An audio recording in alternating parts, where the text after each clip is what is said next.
After a busy trade deadline, the Atlanta Braves went back to work on Tuesday night, and Spencer Strider and the offense dominated the Philadelphia Phillies for a 13-1 victory. We'll talk about that game, and also I'll give you my grades for the Braves at the trade deadline. Did they do enough? What does it look like the rest of the way for the Atlanta Braves? We'll cover that in today's episode of Locked On Braves. So let's get into it. You are Locked On Braves, your daily Atlanta Braves podcast. Part of the Locked On Podcast Network, your team every day.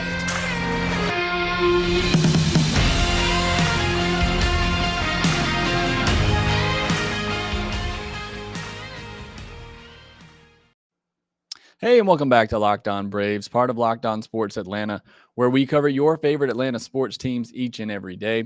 I am your host, Jake Mastriani. You can follow me on Twitter at ShortstopBall. Check out my bio there to see where I am covering the game of baseball, including the Atlanta Braves in written form over at TomahawkTake.com, where we've had lots of coverage from the trade deadline if you want to go over there and check that out. Also, make sure you follow the podcast on Twitter at LockedOn_Braves. Send in any questions, comments, or feedback that you have for the podcast. I really do appreciate that. Subscribe to us on YouTube. Hit that thumbs up button and that notification bell as well. Helps out the show a ton. And thanks for making Locked On Braves your first listen each and every day. We post episodes daily, 5 days a week, Monday through Friday, and are free and available on all platforms. And today's episode is brought to you by Blue Nile. Make your moment sparkle with jewelry from BlueNile.com. And going on now is the Blue Nile Anniversary Sale. Save up to 45% on classic fine jewelry pieces and 25% on engagement settings. Shop stress-free and find your forever piece. Go to BlueNile.com today.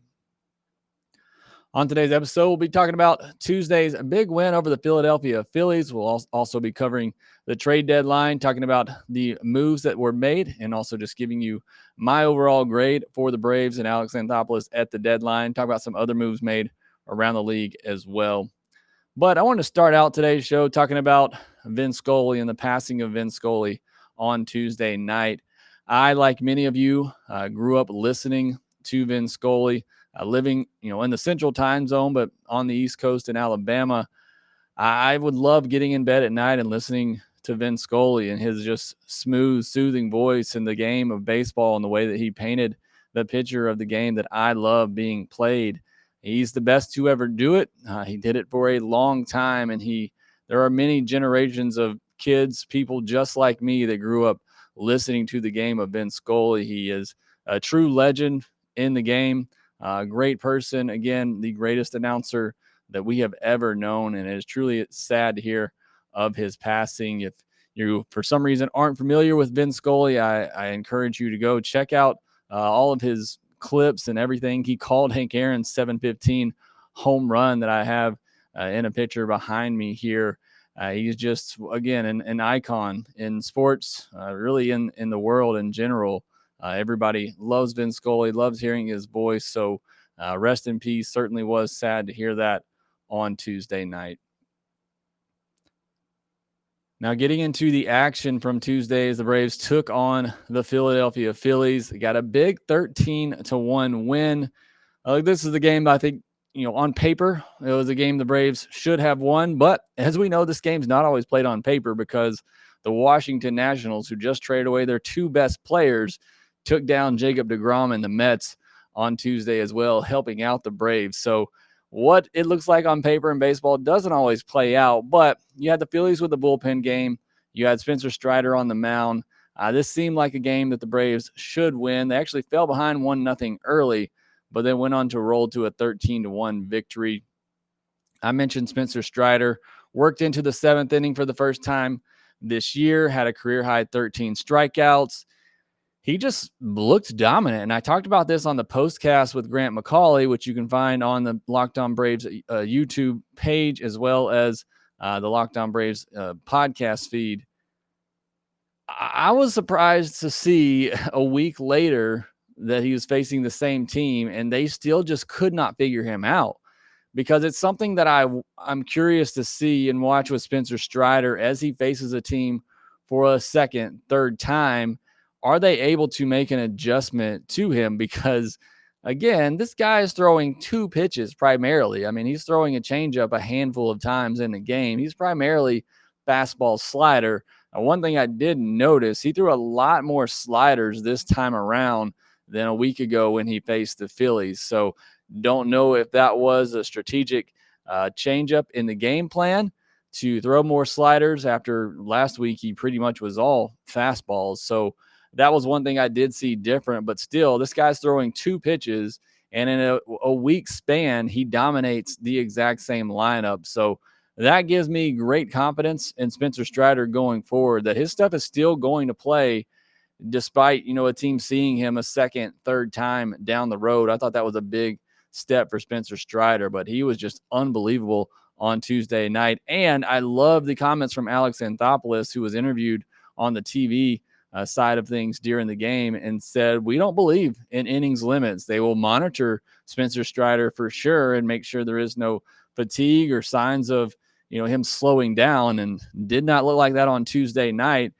And with, Jake Odorizzi coming over, they can go to a 6-man rotation for a little while. They'll need to with a couple of double headers they have coming up, but they can find ways to try to limit Spencer Strider's starts. But I was excited to hear Alex say that.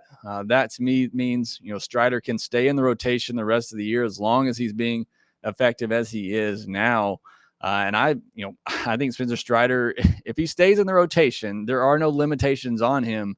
You go into a postseason, I mean, is he your number 2 behind Max Fried right now? I mean, I think that's a debatable question at the moment with how dominant he is. And how, dominant pitching like that plays up in a postseason setting. So I'm really curious now to see what happens with Spencer Strider the rest of the way. Can he carry this out through a full season?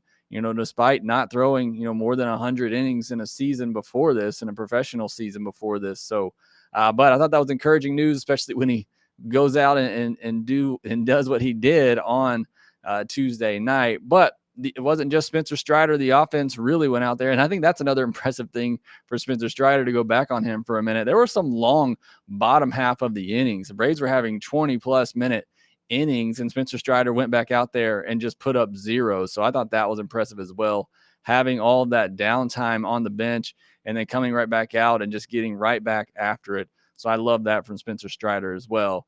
On the offensive side of things, Eddie Rosario, look, we talked about at the deadline, did the Braves need to go out and find an everyday left fielder? And I still think they could have, but Eddie Rosario is starting to show that he's that type of hitter that we thought he could be. I mean, he is, over the last week, really been swinging the bat a lot better.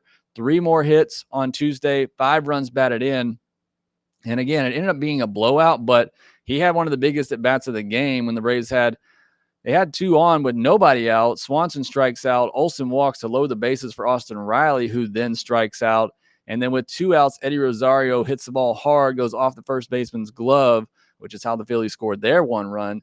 But the Braves scored 2 runs there, take the lead, and then obviously run away with the game. So great to see for Eddie Rosario. Marcell Ozuna, 3-hit game and a home run. Maybe he's going to heat up. That would certainly be great.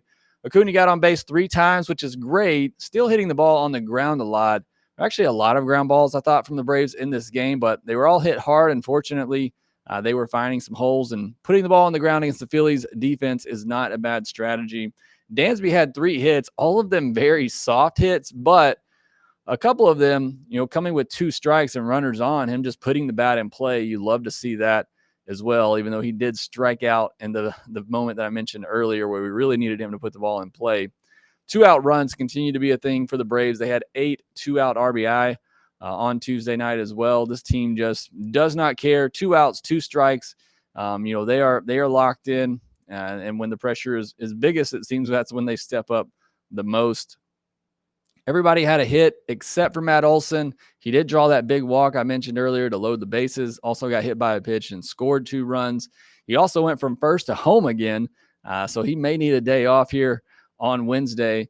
Everyone in the lineup scored a run. I mean, this is just what I've talked about all year. When this offense is clicking 1 through 9, you can get everybody contributing like this. Certainly is fun to see when this offense is clicking as they were on Tuesday night. Granted, it was a bullpen game. Going to be a lot tougher on Wednesday as it's an afternoon game and they're going up against Zach Wheeler. But this is what you should do in games like this. And the Phillies were using a lot of their good bullpen arms early. Connor Brogdon, Corey Knebel, They were bringing in those guys early when the game was close, trying to win that game. I mean, they need to win every game they can at this point. So they were going through some pretty good relievers there in the middle innings and still putting up great at bats and some big numbers.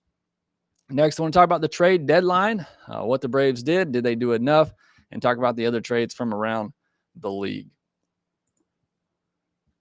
Whether you're ready to pop the question or celebrating a milestone moment, find jewelry as unique as her with the modern convenience of online shopping at BlueNile.com. Blue Nile has simple online tools that let you choose the diamond shape, size, and clarity, as well as setting style.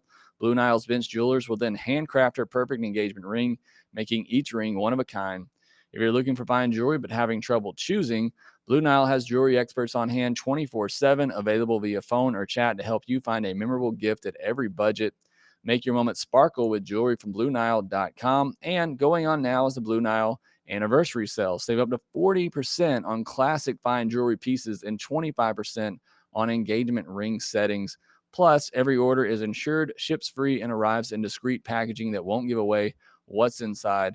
Shop stress-free and find your forever piece. Go to BlueNile.com today.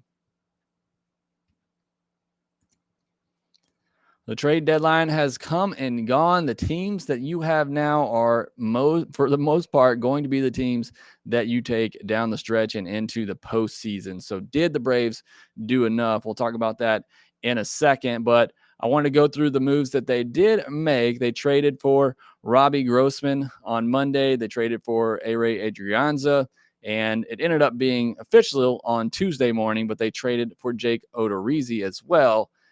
Things were pretty silent most of the day Monday, but then after time had expired, we learned of a trade for Raisel Iglesias from the Los Angeles Angels for Jesse Chavez and Tucker Davidson. This was a huge shock to me, and I think a lot of people. Look, none of the people that the Braves traded for did I talk about, and I didn't hear anybody else really talking about them. I know Robbie Grossman was a name that a lot of Braves fans were talking about at last year's deadline, but he's been having a terrible season this year for the most part. Again, still hitting lefties well. Will be a platoon partner with Rosario, but was not somebody that was on a lot of people's radar. But Raisel Iglesias, this guy just signed a huge deal with the Angels. He's going to be making a lot of money, $16 million each of the next 3 years. But he is one of the more dominant relievers in all of baseball, has been for several years now. These are his age 33 through 35 seasons, which worries me a little bit. But you look at his advanced metrics and you look at his baseball savant page, it's all in the red. I mean, this guy, I know his ERA is over 4. He's had some inconsistencies, blown a couple of big saves for the Angels this year. But overall, you look at his metrics and what he is doing, and he is still a dominant pitcher. What I love, he strikes out a lot of batters and he doesn't walk a lot of batters. And that's exactly what you want from a guy coming into a high leverage situation. And we talked about the bullpen going into the deadline. Who do you really trust in a high leverage situation in a postseason setting? And honestly, going in, it was Kenley Jansen and AJ Minter. And Jansen, honestly, has been a little shaky at times, at least making things a little sketchy in the 9th inning. Minter, great early in the season, been giving up some runs here lately. So they needed another high leverage guy. And I think from the right side for those 7th and 8th inning, big jams to get out of. And I think they've certainly found that in Iglesias. And like I said, making big money the next 3 years, but they were paying Jansen $16 million this year. They were willing to pay Will Smith $13 million a year over 4 years. So Iglesias can step in and be the closer of this team for the next 3 years if needed, if that's his role that he's going to fill. So I'm good with this move. I feel very comfortable with it. You don't give up much. I love Jesse Chavez and the role that he played for the Braves, and he was outstanding for them. You hate to lose that. The Braves gave up a couple of good clubhouse guys in Will Smith and Jesse Chavez, some really good clubhouse chemistry type of guys at this trade deadline, but the team talent overall is better. As good as Chavez was, I don't think you're going to trust him in the 7th inning going up against the Padres, top 3 in the lineup, or the Dodgers. You need a dominant type of arm, and that's exactly what Raisel Iglesias is. And so he gives them that at the back end Tucker Davidson going. I love Tucker Davidson. I love his work ethic. I mean, I think the kid can be as good as he wants to be, but as he is right now, I mean, he profiles more of the back end of the rotation, fourth or fifth type starter. So I think you're willing to give that up for somebody like Raisel Iglesias, who, again, I think is going to give you a dominant, high leverage arm and somebody who could potentially be your closer for the next 3 years. And getting paid that much, he honestly probably should be, and hopefully he pitches like that. But I thought that was a very good move at the last second. Before I give my grade for the Braves, I want to talk about some other trades around the division and around the league. The Phillies, I thought, had a really good trade deadline. They went out and got Noah Syndergaard. He could probably fit number 3 starter in their rotation. They went out and got Brandon Marsh as well from the Angels. Very good defensive center fielder. Once a very good prospect, hitting prospect as well. It hasn't translated to the big league level, but still really young. I liked that move as well, kind of buying low on a top prospect. David Robertson also went to the Phillies. So the best reliever that was out there on the market. I think there's some better relievers, Raisel Iglesias, who got traded, but David Robertson was one of the top relievers on the market. The Phillies go and get him. The Mets got Michael Gibbons and Darren Ruff. And obviously, I'm just talking about deals that went down on Tuesday, not the entire trade deadline. I know the Mets made some other moves as well, but they go out and get a reliever, Michael Gibbons. They get Darren Ruff. Really thought the Mets were going to make a bigger move. I thought they'd go after Wilson Contreras, who ends up staying with the Cubs, as does Ian Happ. So I'm assuming that the price for those two was just way too high for what teams, not just the Mets or the Braves in terms of Happ, were willing to give up. So, good on the Braves, good on the Mets, I guess, for not, overpaying for the player. But I thought for sure at least Wilson Contreras would be going to the Mets. But they get Ruff. It's a platoon guy from the right side to match with Vogelbach and Naquin that they got from the left side. Michael Gibbons gives them another solid arm. The Twins had a great trade deadline as well. They got Tyler Mahle from the Reds. They got Michael Fulmer for the bullpen, and they got Jorge Lopez from the Orioles, who I talked about, a really good reliever. I just didn't know if he would be available from the Orioles, but the Twins gave up 4 prospects for him. So the Twins, I thought, had an excellent trade deadline, really bolstered their pitching staff. Whit Merrifield, somebody that had, some brief mention and interest for the Braves. He goes to the Blue Jays, as does relief pitcher Anthony Bass.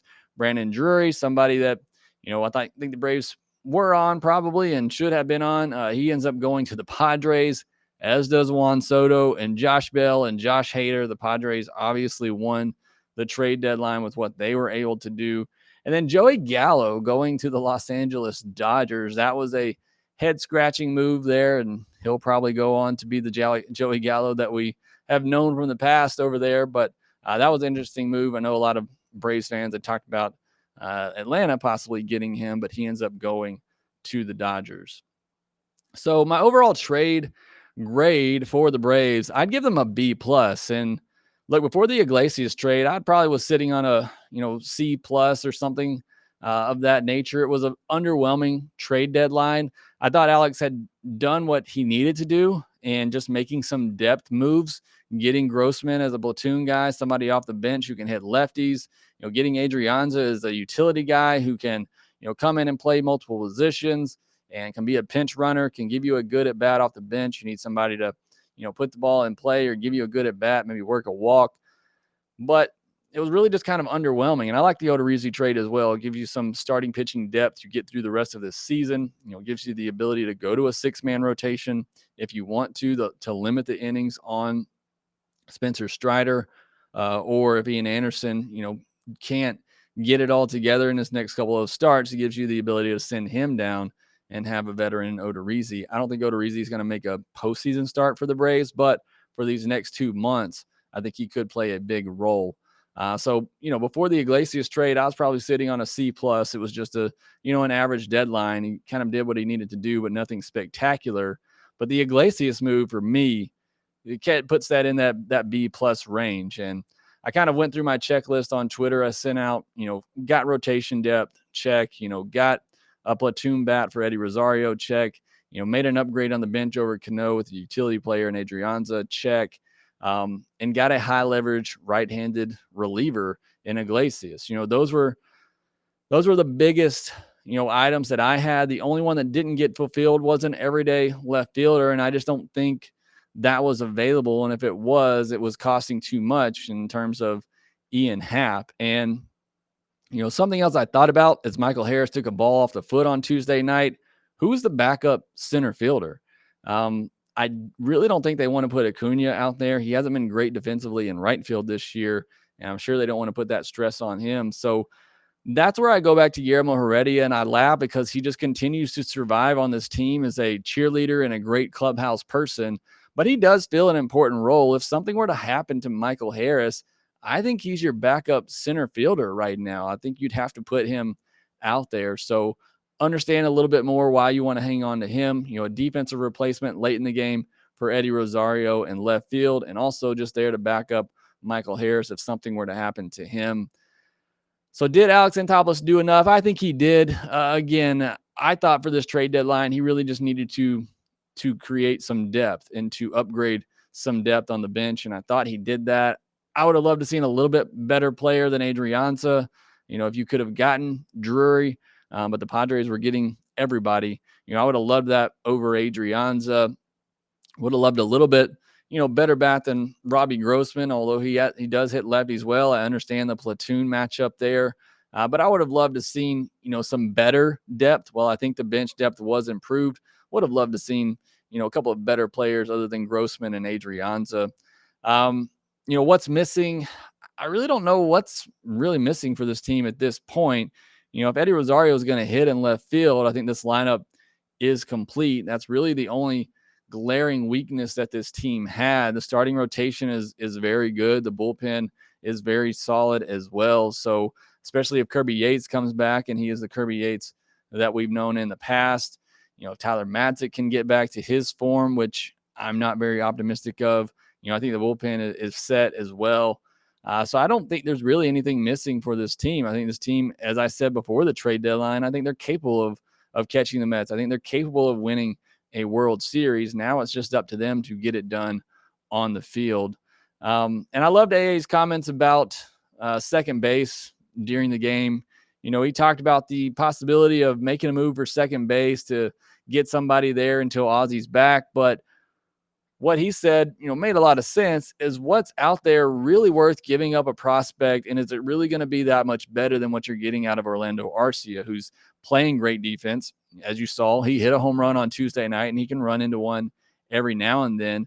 Was there really somebody out there? And we obviously don't know exactly what all was out there, who's going to be worth giving up prospects for, that's going to be that much of an upgrade over Arcia when you're still, obviously hoping that Albies is going to be back. So I thought that made a lot of sense, just to let Arcia play things out there. You gave Cano a shot. It didn't work out. I believe that's Arcia's job now until Ozzy is back.